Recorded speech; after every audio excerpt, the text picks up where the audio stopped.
Abantu benshi ntago bazi uburyo iterana amagambo mu ndirimbo hagati ya Holix, Zeochwap ndetse na Ishkevin byarangiye. Abenshi banavuga ko Ishkevin ari we watsinzwe kubera ko nta kintu yongeye gusubiza.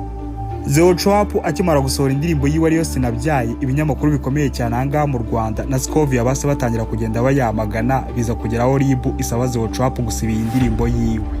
Ukuntu Ishkevin we yasobanuye iyi kesi n'amagambo yagiye akoresha, yavuze ko RIB yamuhamagaye irimo kumubaza turamwana murapfa iki, nawe ati uramwana sinzi ikintu dupfa, dore ko nta n'umunsi nge nigeze mudisinga.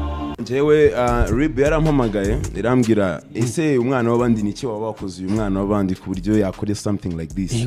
Yatubwiye ko kwanza nawe wamudisinze ngari we wabanje, you know. Yeah, so they played the song, they like yo nta kintu turi kumva ahangaha wadisinze umuntu, kandi actually the song was written almost a year ago.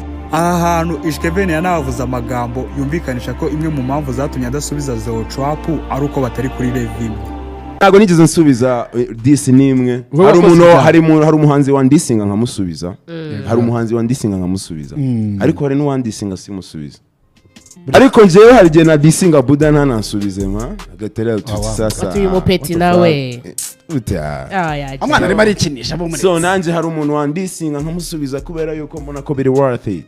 Mugiye bitari worth. Yeah, mugiye bitari worth it. I'm not gonna nago ndibuje mani kwiyandagaza. Gutukana nanjye kubabyeyi no kuba mama abantu.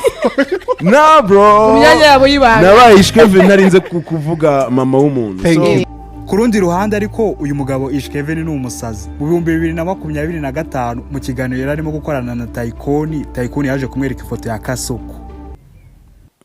Umuji nago muzi kabisa. Akora iki? Nawe n'umuhanzi. Oya. Muri kino kiganiro Ishkevin yavuze ko Kasuko atamuzi, kandi kino gihe Kasuko yarajyanaga cyane ku buryo byagorana cyane ko ari umuntu uri muri entertainment utamuzi. Kumvikana muri video nk'iyi ngiyi uvuga ko umugabo nka Jessica utamuzi ni umugabo ushobora kugenda akagukorera video nyinshi arimo kukwataka paka ukibura. Niba Ishkevin yaravuze muri buriya buryo, hari ibintu bibiri bishoboka kuri iyi ngingo. Icyambere ashobora kuba atamuzi koko, icyakabiri ashobora kuba ari umugangster udashaka gutwikira abantu batari